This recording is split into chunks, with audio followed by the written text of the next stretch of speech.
출애굽한 이스라엘 40년 동안 광야 생활 끝냈습니다. 다 끝내고 40년째 됐을 때에 이제 요단강 앞에까지 옵니다. 가나안 땅 건너편 모압 평지에 그들이 도달하게 됩니다. 그곳 요단강을 건너 맞은편 쪽엔 다음에 훗날 삭개오가 살게 될 여리고가 그 건너편에 있습니다. 가나안 땅을 앞에 놓고 하나님께서 모세를 통해서 이스라엘 백성들에게 주셨던 메시지가 오늘 본문에 나와 있습니다. 하나님께서는 이스라엘이 가나안 땅에 들어가기 전에 하나님께서 그 땅에서 어떻게 될 것인가를 말씀해 주고 있는 내용입니다. 이 말씀을 한번 세 가지로 나눠 생각해 보자고요. 첫 번째는 지금 백성들이 40년 광야 생활을 마치고 요단강 앞에 있습니다. 그런데 하나님이 이렇게 말씀하세요. 가나안 땅에 들어가거든 이라고 말씀하십니다. 가나안 땅에 들어가거든. 민수기 15장 18절에도 이스라엘 자손에게 말하여 이르라 너희는 내가 인도하는 땅에 들어가거든 그랬어요. 민수기 33장 51절에도 이스라엘 자손에게 말하여 그들에게 이르라 너희가 요단을 건너 가나안 땅에 들어가거든 그랬어요. 35장 10절에도 그렇게 말씀하시죠. 이스라엘 자손에게 말하여 그들에게 이르라 너희가 요단강을 건너 가나안 땅에 들어가거든 그랬어요. 오늘 보면 2절은 또 그렇게 말하죠. 너는 이스라엘 자손에게 명령하여 그들에게 이르라 너희가 가나안 땅에 들어가는 때에 그랬어요. 그러면서 그 땅은 너희의 기업이 되리니 곧 가나안 사방 지경이라 그랬어요. 여러분 이 말이 무슨 말일까요? 가나안 땅에 들어가려면 준비해야 할 것이 있어요. 왜냐하면 가나안 땅에 지금 7족속이 살고 있습니다. 7족속이 그 땅을 차지하고 살고 있어요. 40년 전에 12명의 정탐꾼이 가나안 땅에 들어가서 누가 살고 있는지 살펴봤어요. 그리고 그들이 깜짝 놀라 절망했던 것이 무엇 때문이냐면 거기 사는 네피림 족속 아낙 자손들 때문에 그래요. 그들은 거인입니다. 골리앗 같은 사람들이에요. 싸움 잘하는 용사들입니다. 그들이 가나안 땅에 살고 있어요. 이제 이들이 이스라엘이 가나안 땅에 들어가면요, 그들이 어서 오세요. 40년 동안 고생하셨습니다. 우리가 기다리고 있었습니다. 현수막 다 걸어놓고 빵빠레 하면서 이스라엘 백성들을 맞이할까? 천만의 말씀이에요. 이놈들 오기만 해라. 너희들 다 죽었어. 그리고 전쟁을 준비하고 기다리고 있는 겁니다. 이게 가나안 땅인데 7족속이에요. 그리고 가나안 땅에 들어가려면 정복 전쟁을 해야 되는 겁니다. 그 아낙 자손들, 그 거인 골리앗 같은 사람들이 사는 그 땅에서 그 사람들과 전쟁을 통해서 그들을 쫓아내야 되는 거예요. 하나님 말씀하시잖아요. 그 땅에 들어가거든 그 땅에 있는 모든 사람들을 다 쫓아내라. 죽이든지 쫓아내라. 그들을 진멸하라고 하나님 말씀하시거든요. 그러니까 그 땅에 사는 사람들 하나도 남기지 말아야 돼요. 다 죽이든지 남녀노소를 불문하고 다 죽이든지 쫓아내야 되는 거예요. 이 전쟁을 준비해야 됩니다. 그러면 가나안 땅 이편에서 동쪽에서 가나안 땅으로 들어가기 전에 요단강을 건너기 전에 그들이 해야 할 일이 뭘까요? 그들이 해야 할 일은 전쟁을 준비하는 겁니다. 무기를 준비하고 군대를 점검하고 전쟁을 위해서 어떻게 싸울 것인지 지도를 펼쳐놓고 우리가 먼저 점령해야 될 것은 어디고 그 다음에 어느 쪽으로 쳐들어가고 우리가 어디로 나누어서 어떻게 그 땅을 정복할지 이 계획을 세워야만 되는 거예요. 그래야 그 땅에 들어갈 수 있는 겁니다. 그런데요, 놀랍게도 하나님이 이렇게 말씀하세요. 너희가 요단강을 건너 가나안 땅에 들어가거든. 다른 말씀 안 하셔요. 너희가 전쟁을 통하는데 어떤 무기를 준비해야 되고 군대를 어떻게 조직하고 어느 길로 들어가서 어떤 성부터 치고 하나님이 말씀하지 않으셔요. 그 작전 계획을 말씀하지 않으셔요. 한 가지 그냥 요단강 건너 가나안 땅에 너희가 들어가거든. 끝이에요. 무슨 말이에요? 오늘 보면 2절은 더군다나 그렇게도 말씀하셔요. 너희가 가나안 땅에 들어가는 때에 그 땅은 너희의 기업이 될 거다. 무슨 말입니까? 이스라엘 백성들이 가나안 땅에 들어가면 이미 그 땅은 그들의 땅이 될 거라는 거예요. 전쟁해야 되는데 그 땅에 있는 사람을 다 죽이든지 쫓아내야 되는데요. 그것으로 해서 전쟁을 해야 되는데요. 그러려면 무기도 준비하고 군대도 정비해야 되고 작전 계획도 짜야 되는데 하나님께서 너 그거 필요 없어. 너희 들어가면 돼. 너희가 들어가면 그 땅은 너희 것이 될 거야 라고 하나님 말씀하시는 겁니다. 가나안 땅에 들어가면 그 땅을 차지하게 될 것이고 그 땅은 너희 것이 될 것이라는 말씀입니다. 다시 말하면 가나안 땅은 하나님께서 이스라엘에게 주시는 선물이라는 거예요. 선물. 여러분, 선물이라는 건 내게 어떤 조건이 있어서 주시는 게 아니에요. 선물은 그냥 주는 거예요. 그냥 주는 것. 내가 열심히 싸워서 이길 수 있는 그런 게 아니에요. 하나님께서 우리에게 선물로 주신다는 거예요. 이게 바로 가나안 땅에 대한 이야기입니다. 어떤 자격이나 조건을 언급하지 않으십니다. 그냥 가나안 땅 너희에게 줄게 라고 하나님 약속해 주시는 겁니다. 그러니까 가나안 땅은 하나님께서 주시는 거고 이스라엘은 당연히 받는 것이기 때문에 어떻게 하면 돼요? 믿음으로 순종하고 들어가기만 하면 되는 거예요. 되는 거예요. 이게 하나님의 놀라운 역사예요. 이스라엘 백성들에게 필요한 건 한 가지입니다. 하나님께서 약속해 주셨으니까 하나님의 약속의 말씀을 믿고 아멘 하고 요단강 건너 가나안 땅에 들어가면 되는 거예요. 그러면 내가 밟는 모든 땅이 내 것이 된단 말이에요. 여러분 믿으십니까? 이게 이스라엘에게 주신 하나님의 약속의 메시지예요. 이스라엘이 뭘 하라는 거 아니에요. 무기를 만들라는 거 아니에요. 무기를 개발해서 하나님께서 이렇게 무기 만들어라, 군대 작전, 이런 얘기가 아니에요. 너희가 들어가기만 하면 그 땅 너희 것이 될 거야. 하나님 그렇게 말씀하시는 거예요. 뿐만 아니라요, 두 번째는 12절에 보면 이런 말씀이 있습니다. 그 경계가 또 요단으로 내려가서 염에 이르나니 너희 땅의 사방 경계가 이러하니라 그랬어요. 이게 무슨 얘기냐면 너희가 가나안 땅에 들어가서 차지할 땅은 여기서부터 여기까지야, 이 얘기예요. 남쪽으로는 염에서부터 시작해서 가데스 바네아까지, 그렇죠? 그리고 서쪽은 지중해 대해가 경계가 되고요. 북쪽은 호르산이 경계가 되고요. 그 다음에 동쪽은 요단강 물줄기가 경계가 되는 거예요. 하나님께서 지도를 펼쳐놓고 여기까지가 너희 땅이 될 거야. 여러분 이 땅을 차지하려면 어떻게 해야 되는데요? 전쟁해야 돼요. 그 땅에 있는 사람들을 밀어내야 돼요. 밀어내야 되는 겁니다. 그런데 하나님께서 이미 국경을 다 정해놓고 너희가 들어가면 여기서 여기까지가 너희 땅이 될 거야 라고 하나님 말씀해 주시는 거예요. 이스라엘은 사실 하나님의 젖과 꿀이는 가나안 땅의 약속을 받아서 여기까지 왔지만 그 마음속엔, 이스라엘 백성들의 마음속에는 두려움이 있습니다. 두려움이 있었어요. 그래서 이전에 12명이 들어갔다 왔어도 우리 못 들어간다, 돌아가자 그랬잖아요. 늘 40년 살면서도 끊임없이 애굽으로 돌아가는 게 낫지 않겠냐 이러고 사느니, 그리고 끊임없이 반복했던 게 이스라엘 백성들의 모습이란 말이에요. 그런데 하나님 말씀하시는 거예요. 남쪽은 여기고 서쪽은 여기고 북쪽은 여기고 동쪽은 여기다. 이것이 너희의 국경이 되고 너희의 경계가 되고 너희의 땅이 될 거다. 하나님께서 이미 다 만들어 놓고 그리고 이스라엘 백성들에게 말씀하시는 겁니다. 남쪽으로는 신광야, 서쪽으로는 지중해, 북쪽으로는 호르산, 동쪽으로는 하살 에나를 경계로 하는 요단강, 이게 그들의 경계가 될 거라는 겁니다. 국경이라는 건 뭘 말할까요? 국경은 안전지대입니다. 하나님께서 동서남북으로 이스라엘의 국경을 이미 다 정해놓으셨어요. 그리고 그 안에서 너희가 살라는 겁니다. 이게 무슨 얘기예요? 내가 동서남북 경계를 정했는데 이 안에서 너희가 살면 내가 너희를 책임져 줄 거야. 이게 하나님의 약속이거든요. 이게 하나님의 약속이에요. 이스라엘 백성들이 하나님의 말씀에 대한 믿음을 가지고 가나안 땅에 들어가서 전쟁을 한다면 이 정도의 땅은 너희가 분명히 차지할 수 있을 것이라고, 이스라엘이 지도 그리지 않아도 말이죠, 하나님께서 이렇게 만들어 놓겠다고 약속해 주시는 거예요.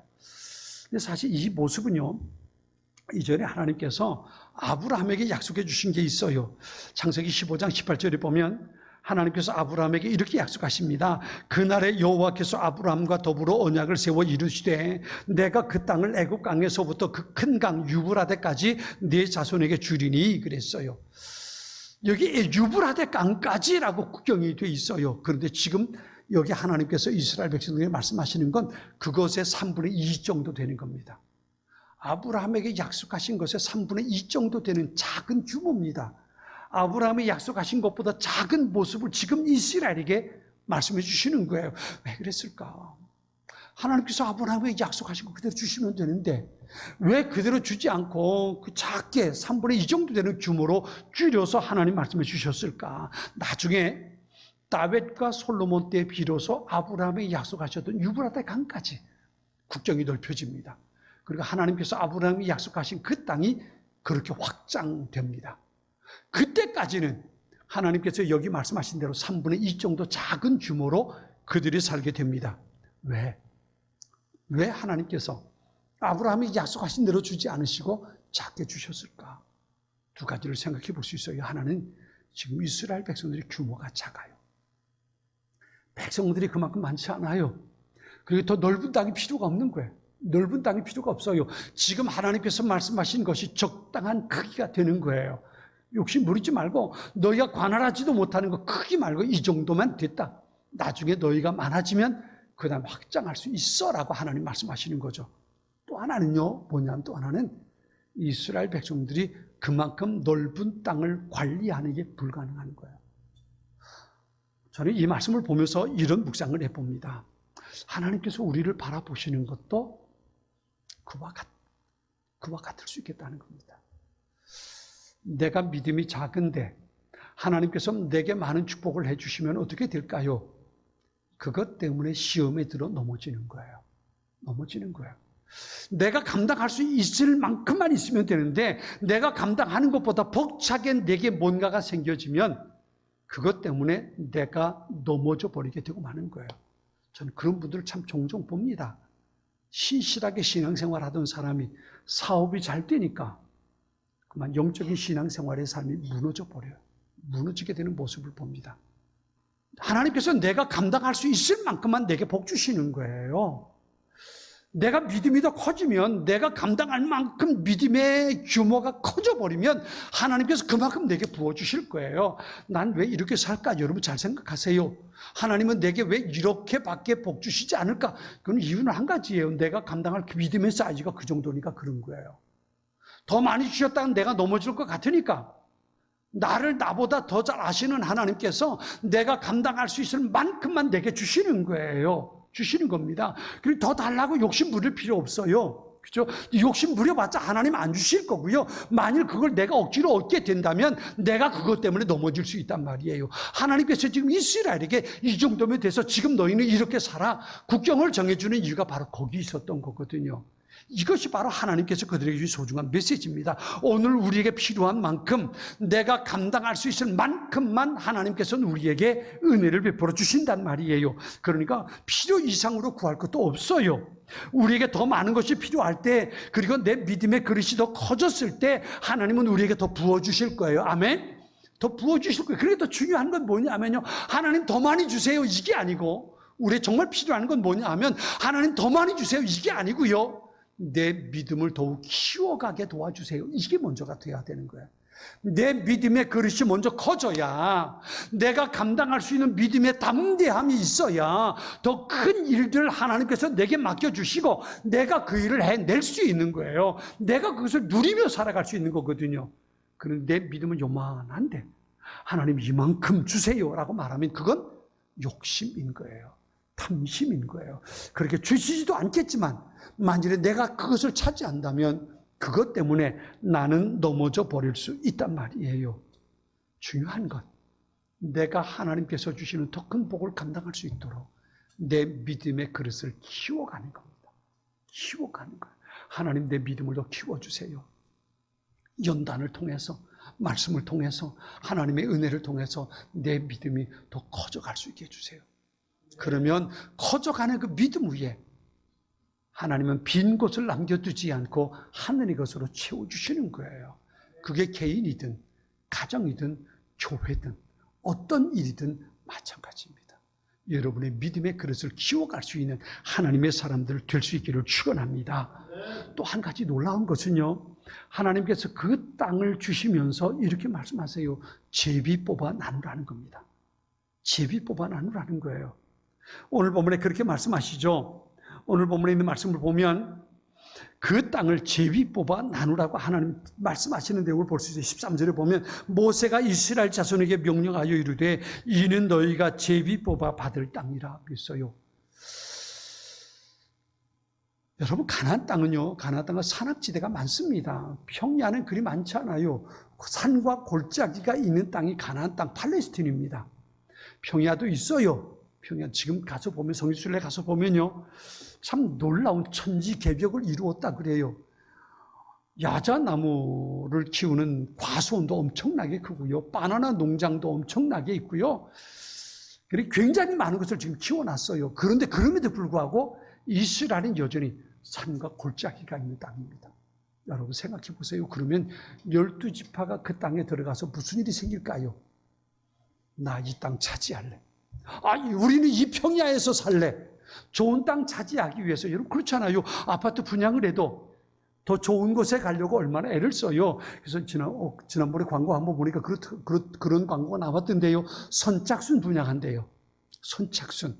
먼저 계약하는 사람이 자기가 가고 싶은 호수를 정할 수 있다고 선착순 분양한대요. 누구나 사람마다 더 좋은 것을 찾아가잖아요. 하물며 이스라엘 백성들 가나안 땅에 들어가서 영원히 그 땅을 차지하고 살 거거든요. 그러니까 자기 지파가 좋은 땅 차지하려고 얼마나 애를 쓰겠어요. 그런데 하나님 말씀하세요. 너 그게 아니다. 너 제비 뽑아 나눠 가져라. 제비 뽑아 나눠 가져라. 여러분 제비를 뽑는다는 게 무슨 말일까요? 제비를 뽑는다는 것. 잠언 16장 33절 이렇게 말씀하세요. 제비는 사람이 뽑지만 그 모든 결정은 여호와께 있다. 그러니까 사람이 제비를 뽑지만 그 결정은 누가 하신다는 거예요? 하나님 하신다는 거예요. 다시 말하면 가나안 땅에 들어가서 그 땅을 제비 뽑아 나누어 가지라는 이야기는 무슨 얘기냐면 내가 나눠줄게 이 얘기예요. 하나님께서 내가 나눠줄 거야. 너희 지파별로 너희가 욕심 부리지 마. 내가 나눠줄 거야. 이게 제비 뽑으라는 얘기입니다. 너희가 제비 뽑으면 내가 지파별로 필요한 것에 내가 그 땅을 분배해 줄 거야. 하나님 그렇게 말씀하시는 거예요. 좋은 땅 차지하려고 애쓰지 말라는 겁니다. 싸우지 말라는 겁니다. 내가 나누어 주겠다는 겁니다. 자신이 세워놓은 계획을 가지고 지키고 노력하며 살아가는 것 무엇보다 중요해요. 그렇지만 그것보다 중요한 것이 뭐냐면 하나님의 뜻은 어디 있을까? 이것을 찾는 것이 더 중요하단 말이에요. 잠언 16장 9절은 이렇게 말씀하셔요. 사람의 마음으로 자기 앞길을 계획하지만 그 발걸음을 인도하시는 분은 주님이시다. 잠언 10장 23절에 예레미야 10장 23절에 이렇게 말씀하세요. 여호와여 사람의 길이 자기에게 있지 않음을 또 발걸음을 향하는 것이 걷는 사람에게 있지 않음을 제가 압니다. 그랬어요. 무슨 말이에요? 내가 아무리 이쪽 길을 간다 할지라도 내가 목적지 가는 건 내가 하는 것이 아니라 누가 한다고요? 하나님께서 하신다. 하나님께서 하신다. 이 말씀을 하는 거예요. 아무리 좋은 계획을 내가 세우는 것 같아도 완벽하게 계획을 세웠다 할지라도 결국은 그 일의 결과는 누가 만들어 가냐 하면 하나님께서 만들어 가신다는 거예요. 하나님의 계획을 앞서지 말아야 할 것, 그 이유는 분명합니다. 하나님은 신실하신 분이시고 실수가 없는 분이시고 가장 좋은 것이 어떤 것인지 나보다 나를 더 잘 알고 계시기 때문에 내게 어떤 것이 가장 좋은 것인지 그것은 하나님은 알고 계시고 그리고 하나님의 약속은 반드시 성취되기 때문입니다. 그렇기 때문에 우리는 하나님을 바라보는 사람들이 되어야 합니다. 우리의 믿음이라는 게 얼마나 보잘것없어요. 우리가 말씀을 들으면서도 아멘, 맞습니다. 하나님께서 일하시는 것이 가장 옳고 하나님께서 주시는 것 가장 좋은 겁니다. 아멘. 그러고 하면서도 어떤 상황 속에서 보면 하나님 왜 저 사람은 저렇게 주고 나는 이렇게 주는 건데요. 왜 일은 이렇게 안 되고 왜 꼭 이렇게 돼야만 되는 건데요. 그죠? 우리의 마음속에 언짢은 마음들이 늘 드는 것이 우리의 모습이기도 하단 말이에요. 사랑하는 여의도 제1의 가족 여러분, 잊지 마세요. 하나님께서 이스라엘 백성들을 가나안 땅에 데려가면서 그 땅을 하나님께서 이스라엘에게 선물로 주시는 것처럼 여러분 이스라엘이 내가 뭔가 해서 그 땅을 차지하는 게 아니에요. 하나님께서 다 하시고 이스라엘에게 선물로 주시는 거예요. 그 하나님께서 오늘도 우리 삶 가운데 일하고 계심을 믿으시기 바랍니다. 대통령 선거 내가 원하는 대로, 내가 바라는 대로 되지 않았을 수도 있습니다. 혹 내가 원하는 대로 됐다고 쾌재를 부를 수도 있습니다. 그러나 우리가 잊지 말아야 할 것은 이제 하나님의 계획이 이루어질 것이라는 것, 하나님께서 일하신다는 것, 이것을 우리는 잊지 말아야 합니다. 이 나라의 주인은, 이 나라의 통치자는 대통령이 아닙니다. 하나님께서 이 나라의 주인이십니다. 하나님께서 온 인류의 역사를 지켜가시는 겁니다. 트럼프 대통령, 그가 세계 질서를 움직이는 것 같습니다. 그의 말 한마디 때문에 세계 경제가 움직이는 것 같아요. 그러나 여러분 잊지 마세요. 트럼프를 움직이는 것이 하나님의 일이죠. 하나님께서 그를 통해서 역사하신다는 것. 하나님께서 사용하실 수 있다는 것. 만일에 하나님께서 원하시는 대로 그가 온전하게 행하지 않는다면 하나님께서 그를 언제든 치실 수 있다는 것. 우린 이 두려움을 가지고 살아야 합니다. 이스라엘이 가나안 땅에 들어가는 것, 하나님의 분명한 계획 속에 있었습니다. 백성들은 끊임없이 의심하고 불평했지만 하나님은 기어코 이스라엘을 가나안 땅으로 데리고 오셨고 그 땅을 차지하게 해 주실 것입니다.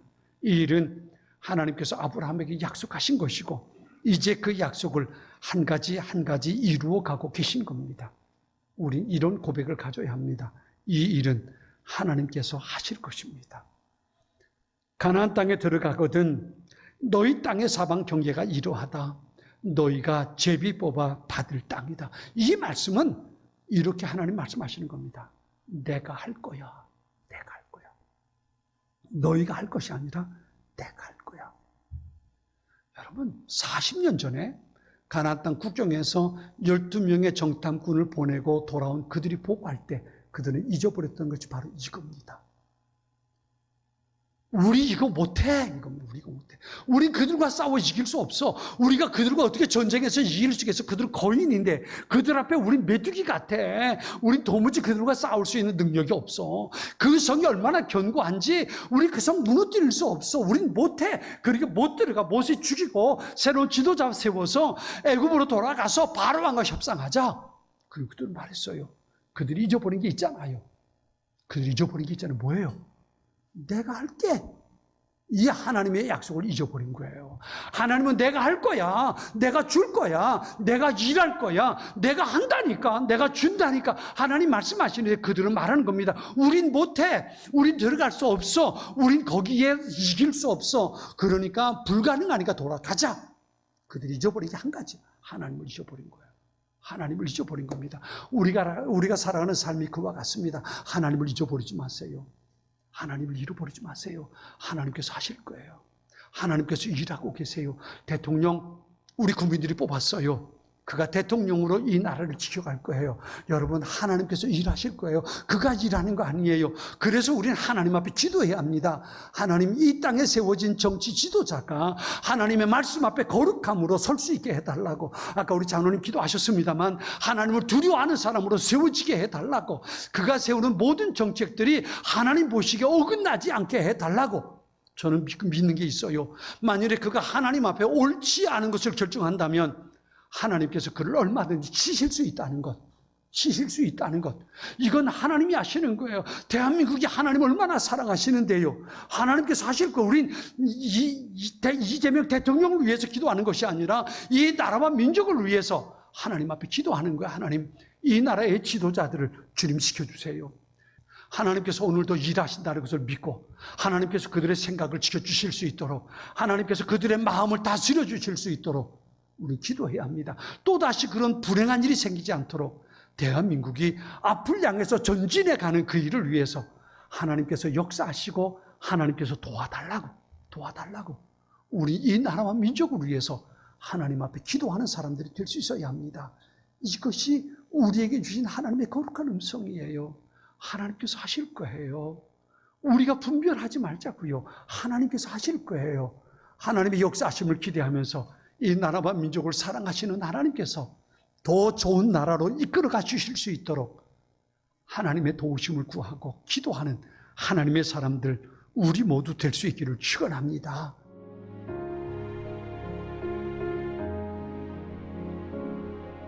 지금은 선교 헌금 시간입니다. 이 예배를 통해 삶 가운데 은혜와 회복이 충만하시길 간절히 기도합니다.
GOD Good TV